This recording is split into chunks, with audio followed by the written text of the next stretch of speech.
सन 1999 में वज़ीर ख़ज़ाना और मरकज़ी बैंक के गवर्नर के तौर पर शुरू होने वाला G20 एक सालाना सरबराही इजलास की शक्ल में तब्दील हुआ, जिसमें सरबराही मुमलिकत और हुकूमत शामिल होती है। इस साल 17वां G20 समिट 15 और 16 नवंबर को मुनक्किद हुआ, जिसमें अर्जेंटीना, ऑस्ट्रेलिया, ब्राज़ील, कनाडा और चाइना समेत दीगर ममालिक शरीक थे।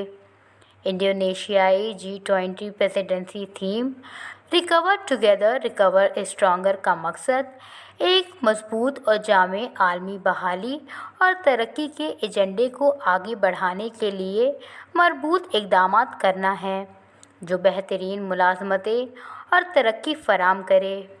इंडोनेशिया के जज़ीरे बाली में मुनक्किद होने वाली समिट का नतीजा मुश्तरका एलानिये में न हुआ, लेकिन हुक्काम रहनुमाओं के एलामिये पर मुत्तफ़िक़ होने में कामयाब रहे।